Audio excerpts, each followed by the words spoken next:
हैदर तुम्हें महीने के 30,000 रुपये देता है। मैं एक रात के दूंगा। कल जल्दी आ जाना। क्यों? जोया ने पूछा। कल हमारे मिर्ज़ा सर रिटायर हो रहे हैं और कंपनी का दारोमदार अपने साहबजादे हैदर को सौंप रहे हैं। सुना है हैदर सर टाइम के बहुत पंक्चुअल हैं और मिजाज से थोड़ा खड़ूस भी। कोशिश करूँगी। जोया ने बोल तो दिया, लेकिन उसे खुद नहीं पता था कि वो वक्त पर आ पाएगी या नहीं।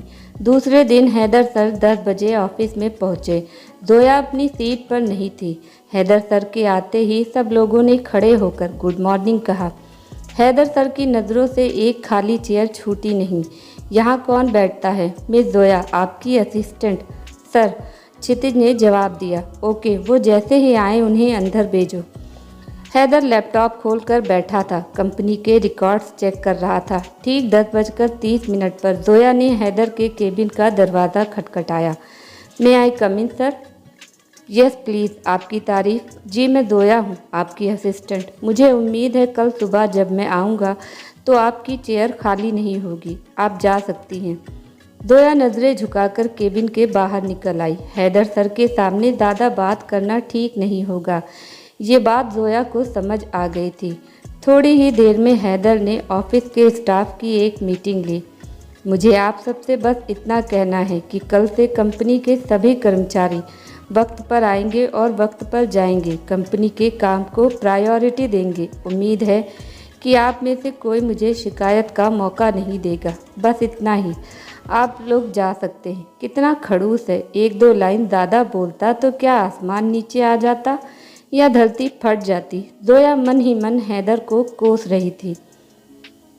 नए बॉस का मूड देखकर हर कोई अलर्ट हो गया। दूसरे दिन फिर से हैदर ऑफिस में ठीक 10 बजे दाखिल हुआ और आज फिर जोया की चेयर खाली देखकर क्षितिज से बोला, मिस जोया को आते ही केबिन में भेजने को। ठीक 10:30 पर जोया ने हैदर के केबिन का दरवाज़ा खटखटाया। मैं आई कम इन सर? जी ज़रूर, मुझे आपका ही इंतज़ार था। अभी हमें एक होटल में मीटिंग में जाना है। क्या आप तैयार हैं? जी हाँ। कब निकलना है? उस मीटिंग में आपको क्या करना है ये पता है आपको? जी, आप मुझे कल बता देते तो मैं सारी तैयारी करके आती। मैं आपको अभी बताने वाला था, लेकिन शायद वक्त पर आना आपकी आदत नहीं। अगर आपके पास कंपनी के लिए टाइम नहीं है तो आप घर जा सकती हैं, और आपके लिए ये आखिरी चेतावनी है। ये फाइल्स उठाएं और अब हम निकल रहे हैं। जोया हैदर के साथ होटल में पहुंच गई। आज एक हैदराबादी कंपनी के साथ मीटिंग थी। हैदर और जोया दोनों ही टाइम पर पहुंच गए, लेकिन सामने वाली पार्टी ने एक बुके और आज वो नहीं आएंगे ये मैसेज अपने कर्मचारी के साथ भेज दिया। उस कर्मचारी के जाते ही हैदर ने वो फूल उठाकर होटल के गार्डन में गुस्से में फेंक दिए। आज का तो दिन ही खराब है। ये बात बोलकर वो अपनी गाड़ी में बैठ गया। हैदर का गुस्सा देखकर जोया थोड़ी परेशान हो गई और सहमी सी गाड़ी में बैठ गई। ऑफिस में पहुंचते ही हैदर ने हैदराबादी कंपनी के साथ पहले किए गए कॉन्ट्रैक्ट के डिटेल्स मांगे। इस कंपनी के साथ 3 साल पहले एक कॉन्ट्रैक्ट हुआ था, लेकिन तब जोया यहाँ काम नहीं करती थी, इसलिए उसे वो फाइल नहीं मिल रही थी। मिस जोया, क्या आप शाम को वो फाइल मुझे दे देंगी? हैदर केबिन से बाहर आकर जोया पर चिल्ला रहा था। जी सर, वो फाइल मिल नहीं रही। जब तक मुझे फाइल नहीं मिलेगी आप घर नहीं जाएंगी। ये बात सुनकर तो जोया का चेहरा ही उतर गया। वैसे भी ऑफिस में सबके सामने डांटने से जोया को बहुत ही इंसल्टिंग फील हो रहा था। शाम के 6 बज चुके थे। फाइल मिल नहीं रही थी। सर, फाइल नहीं मिल रही है। हैदर कुछ बोला नहीं। वो अपने कंप्यूटर पर काम कर रहा था। हैदर की खामोशी जोया को बेचैन कर रही थी। हैदर का रवैया देखकर वो केबिन से निकल आई और अपना पर्स उठाकर घर निकल गई। दूसरे दिन जोया हैदर से पहले ऑफिस में हाजिर थी। जोया को देखते ही हैदर ने कहा, मिस जोया, आज आप गोडाउन में जाएं। हमें आज माल भेजना है। आई होप आप ये काम तो ठीक से कर ही लेंगी। जोया बिना कुछ बोले ही चली गई। 3 बजे तक कंटेनर आए ही नहीं। 3 बजने के बाद कंटेनर में कंपनी का माल भरना शुरू हुआ।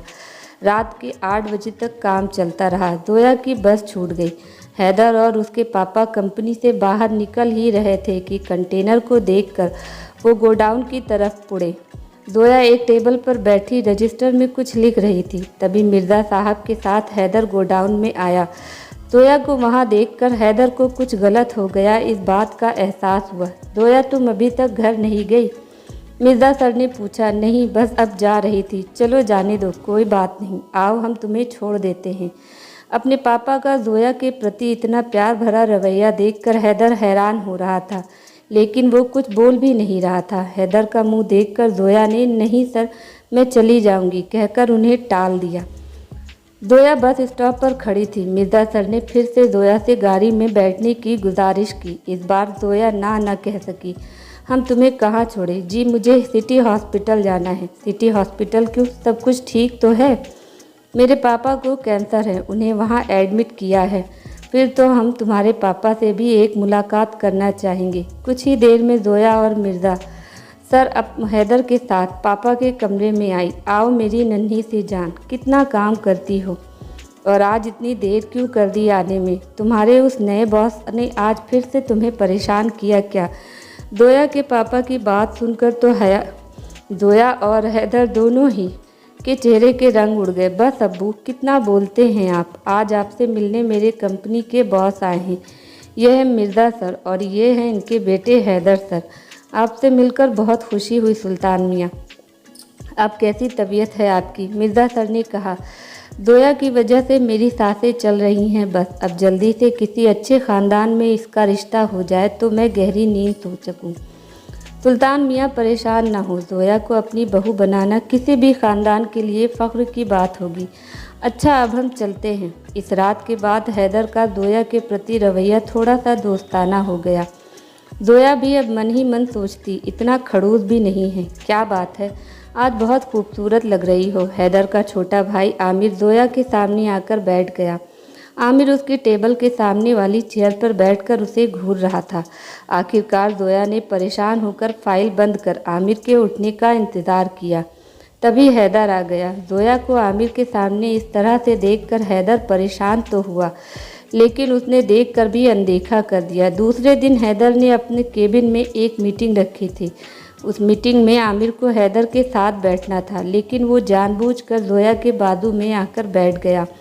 जोया को परेशान करने का वो कोई मौका नहीं छोड़ रहा था, लेकिन जोया हर बार उसे अनदेखा कर देती थी। एक दिन तो हद ही हो गई। आमिर ऑफिस में ही जोया के रास्ते में खड़ा हो गया। हैदर तुम्हें महीने के 30,000 रुपये देता है, मैं एक रात के दूंगा, अब तो मान जाओ।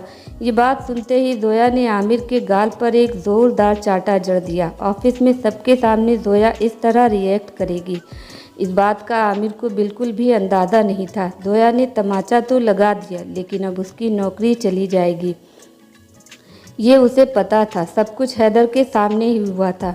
बस आमिर ने ऐसा क्या कर दिया कि जोया ने उसे चाटा मार दिया, ये बात कोई समझ नहीं पाया।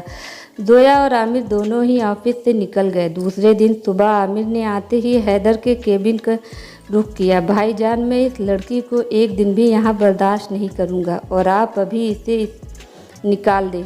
मुझे क्या करना है मुझे पता है। अगर गलती तुम्हारी हुई तो मैं तुम्हें भी इस कंपनी से बाहर कर दूँगा, ये बात याद रहे। उस लड़की के लिए आप मुझे निकालेंगे? जी हाँ, ये तो हद ही हो गई। फिर ठीक है, मैं ही चला जाता हूँ। हैदर कब उसे अंदर बुलाए, जोया इसका इंतज़ार कर रही थी। आखिरकार हैदर ने उसे बुला ही लिया। हैदर अपने कंप्यूटर पर कुछ देख रहा था। जोया को उसके सामने खड़े हुए 2 मिनट हो गए। आखिरकार जोया ही ने बात करना शुरू किया। मैं जानती हूँ आपने मुझे यहाँ से बाहर करने के लिए बुलाया है, वैसे भी तो आप मेरे काम से खुश थे ही नहीं। आपका काम तो आसान हो गया, लेकिन मेरी कोई गलती नहीं है, फिर भी आप मुझे निकाल रहे हैं, ये बात याद रहे। हैदर अचानक से खड़ा होकर उसके करीब आया। और कुछ जी नहीं। वैसे आमिर ने किया क्या था? कह रहे थे एक रात के 30,000 रुपये देंगे। आमिर की ये सोच जानकर हैदर खुद सदमे में आ गया। तो मैं जाऊँ? जी नहीं, आपने जो किया बिल्कुल ठीक किया। जब कोई भी लड़का अपनी मर्यादा भूल जाए, लड़की की ना को ना समझ पाए, फिर चाहे वो बॉस हो, पिता हो, बॉयफ्रेंड हो, उसके साथ ऐसा ही होनी चाहिए। लड़कियों को छेड़खानी के खिलाफ ज़रूर आवाज़ उठानी चाहिए। मिस जोया, आपको नौकरी से नहीं निकाला जा रहा। शुक्रिया। अब जोया की जान में जान आई। हैदर उसके करीब आ रहा था और जोया पीछे जा रही थी। जोया कुछ समझ नहीं पा रही थी। हैदर ने जोया का हाथ अपने हाथ में ले लिया और आंखों में आंखें डालते हुए बोला, मिस जोया, आप बहुत खूबसूरत हैं, जिम्मेदारियां भी अच्छी तरह से संभालती हैं और एक सशक्त महिला हैं, इसलिए मैं आपको अपना हमसफ़र बनाना चाहता हूँ। जोया कुछ समझ नहीं पा रही थी कि क्या बोले क्या ना बोले, बस शर्मा कर हामी भर दी।